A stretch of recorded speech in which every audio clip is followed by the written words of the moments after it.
guess it was for the best, but my freezer started to malfunction. There were things happening. For example, I went to a different trade market and one of my colleagues there said, "Ronald, you remember that case with the Italian lira? I sometimes mention that during talks as well. Do you remember those deals, in which we did massive dumping of the lira, which reduced the value of the currency? Which caused a company in Italy to be hit in such a way, they went bankrupt." And then you hear at the exchange, "You remember that successful deal with the lira?" Yes. And then they say, "Did you know that the owner committed suicide and left a family behind?" Things like that. And back then we laughed at it. Altogether, all of us. We looked down on people, mocked them. It was just a product, waste. Everything was worthless trash. Nature, the planet, everything could burn and break. Just useless parasites. Just as long as we met our goals, as long as we were growing, many of my colleagues ended up drinking or using drugs. Not me. Maybe I should have. Or not. No, in hindsight, it was for the best and I'm happy to still be alive. However, all those horrible things started to eat at me. Can you give an example? Because I can sense a lot of terrible things happen to you. Yes. It is difficult for me to talk about. I can feel that, but only whatever you wish to share is all right. Yes. I only talk about things I want to tell. But it does evoke lots of emotions, and with my conscience not being in the freezer, it touches me deeply. Yes, I feel the same way. All right. Can you tell me the worst thing that has happened that caused the tipping point in your situation? Well, that was the beginning of the end. You get so deep into these circles. And you sign a lifetime contract, not with blood or anything, to never disclose names of companies, organizations or people. I think that is why I am still alive. You have to stick to it. If we are talking about the worst things that I have experienced, I just told you about things that made the freezer glitch. My conscience started to show itself. Let's put it this way. I was training to become a psychopath and I failed. I did not complete the training and didn't become a psychopath. My conscience came back, and the most difficult part for me was, because I had such a great status there, I was a success. I was trusted with the people playing at this level. Mensen in deze wereld die dus op dat niveau speelden.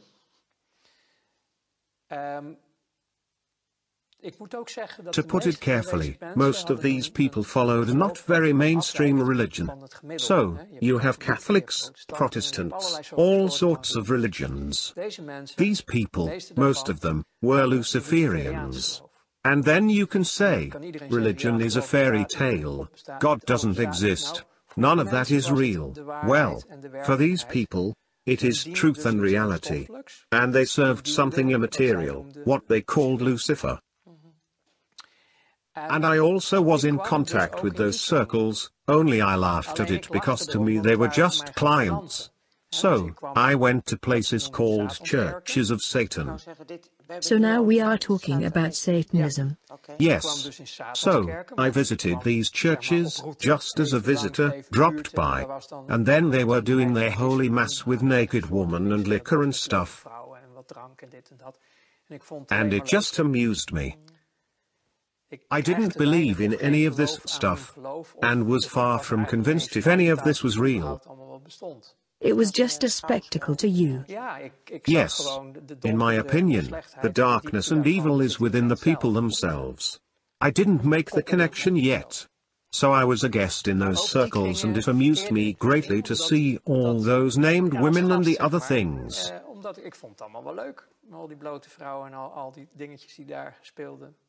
It was the good life. But then at some point, I was invited, which is why I'm telling you all this, to participate in sacrifices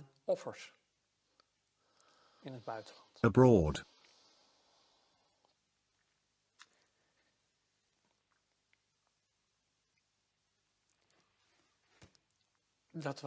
That was the breaking point. Children. You were asked to do that? Yes. And I couldn't do that.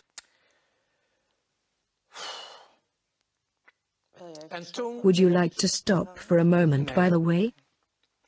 No. And then I started to slowly break down. I lived through quite a lot as a child myself, and this really touched me deeply. Everything changed. But that is the world I found myself in. And then I started to refuse assignments within my job. I could no longer do it, which made me a threat.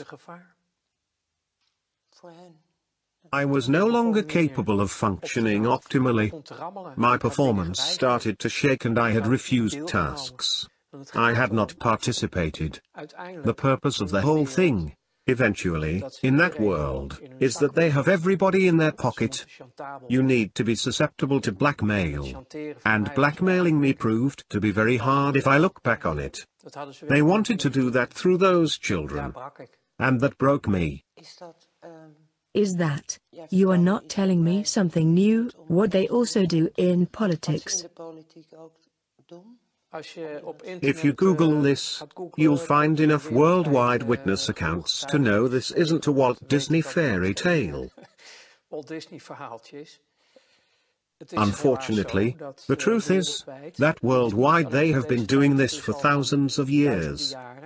I once studied theology, and even in the Bible you find references to these practices with Israelites. The reason the first 10 tribes were banished to Babylonia was because of these rituals with children,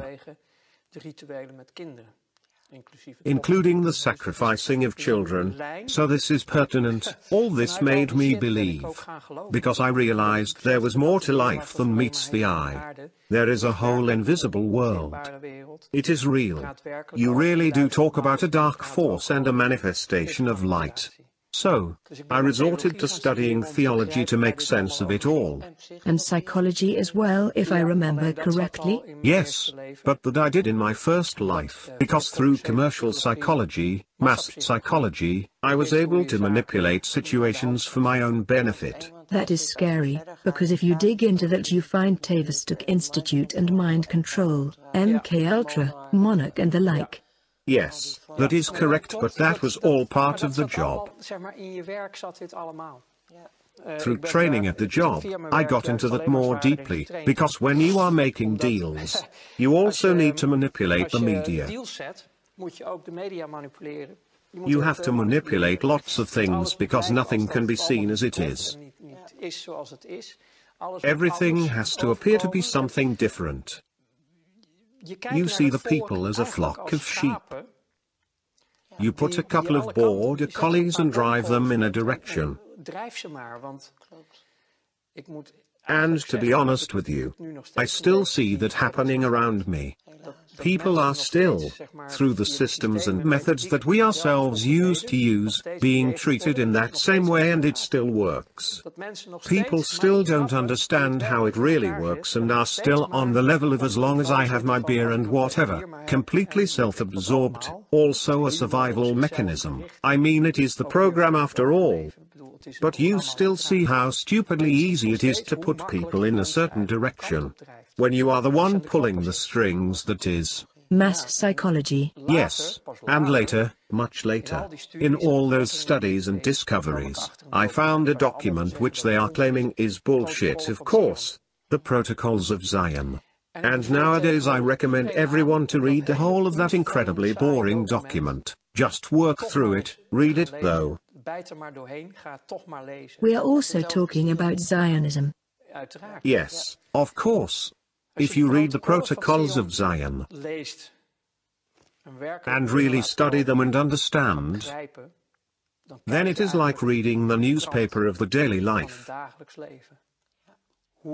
How from their position of ultimate power, and ultimate it has literally become, But that is only because the people don't stand up for themselves. They don't realize what reality is. And we have all been programmed. If you dare to say you are against Zionism, then you are branded an anti-Semite. The negative, you can say evil, the Luciferians, the Satanists. Whatever you wish to call it, it is a real entity. I have found that what is written in the Bible, and not just the Bible, you can find it in so many books.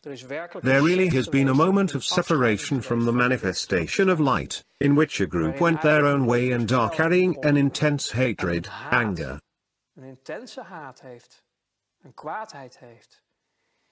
The people who do not underestimate the severity of this are but few. Because this is an all-annihilating force that hates our guts. It hates creation. It hates life. And it will do anything to destroy us completely. And the way to do that is to divide humanity. Divide and conquer is their truth. Humanity is a manifestation of light. That is the true creation. As long as you divide them based on political parties, skin color, you name it, then you, from a Luciferian point of view that is, suppress the full capacities of your enemy, their full power. They can't stand up for themselves. Because if that would happen, the Luciferians would lose. Then this monster, the greedy monster, would disappear. I tell people about this old American general who puts an entire room of people in the dark. The eyes adapt to the darkness, but you can't see a thing. The general doesn't say a word and suddenly he flicks on a lighter, one little light. And due to the prolonged darkness, you experience a manifestation of light from a single point and everyone can slightly see each other again. And then he says, that is the power of our light. Beautiful. Unite. Unite. Come together. And this entire shit story ceases to exist. That's how fast it could happen. But that is easy for me to say now. But then I was in a period of my life in which I was crumbling down. Could you tell us something specific about that? How did that happen? Because you were invited. I started to refuse assignments. My conscience came back after the request involving the children and I started to refuse more and more. I had a conscience and I couldn't function anymore. But you did still show up at work after that? I didn't really have a choice. I had my own business with several offices and employees. Everything was still rolling. It must have been hard. Yes, it got very hard, all the tensions. So, on the one hand you are playing with money on a high level, in which you can't afford to make mistakes. Otherwise everything falls down at once. Your entire business is ruined, everybody involved, including yourself. Then you are really screwed. So that brings a lot of stress, factoring in the resurfacing of a conscience. I was warned off when I got into this. Don't do it if you can't put your conscience at minus 100 degrees in the freezer. And you probably realized that then? Yes, I heard myself laugh at it back then, but it wasn't a joke at all. I totally did not understand where I really got into. And your proverbial freezer was switched off? Broken. I couldn't do it anymore. So, I tried to work through it, keep up appearances. I didn't know how to get out of this. I was trapped as well. Everybody was trapped. This all led me to crash completely eventually. My body just simply stopped. The first thing I saw was my mother crying at the intensive care. You ended up at the IC? Yeah, I really shut down. You had literally crashed? Yes. Yes. At that time I didn't believe in anything, not I can still recall how I saw, From that corner, I was looking down upon myself. I saw how they were working on me. You had a near-death experience. Well, you could call it that. I have seen I am not my body. I'm in my body. But I am not just my body. I have seen them working on me. And later on, I've been reluctant to talk about it for a long time. I really talked about it much later. But when I did, I had researched so many things already and started to believe. I was starting to better understand the spiritual and the material. At that point, this intense experience got its own place. The realization that I'm not my body. It's just a vessel. So, I lived through all of that, but I also needed a long time to recover. Yes, of course. Yes, I was a train wreck. Complete wreck. I was completely burned out. I had crashed and the body needed a year to recover.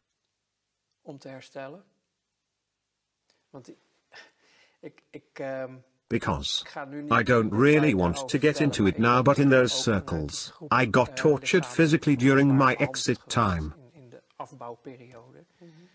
This was in order to make sure I would never break the contract of secrecy. So, I was taken for a certain amount of time. I was treated. All those factors together just increased the stress I was experiencing. Literally running full speed towards my own end. Do you mean abductions, as well call it, or programming? No, they exposed me to certain types of torture. That makes sure you'll never damage anyone in that world. I didn't realize that back then, so this is all from hindsight. It did all happen that way. So the end of my first life was so extreme that I couldn't handle it anymore. I couldn't handle it anymore. In no way. However, my mind power was so strong that it only happened within to my own body. That was, well, I didn't know what to do anymore. There were no options left for me. So that is why sometimes I think, of course that is not true, but I wish, like so many colleagues, I had taken the drugs and alcohol route. At least my end would have been more gentle, because most of them are just dead by now. Even though I know there are more strawmen walking around, there are little still alive whom I knew back then. Most of them are already gone. Well, I was dead too, but I'm still here. So, you still have something left to do. Yes, I suppose you could say that. But that is, I can't say in short, since I don't know how long we have been talking, the world that I found myself in. If you have any specific questions, then I can answer them, but I had hoped to be more concise, but I just don't know how. Well, you have my gratitude for all you have shared. To me, it is still a very big deal.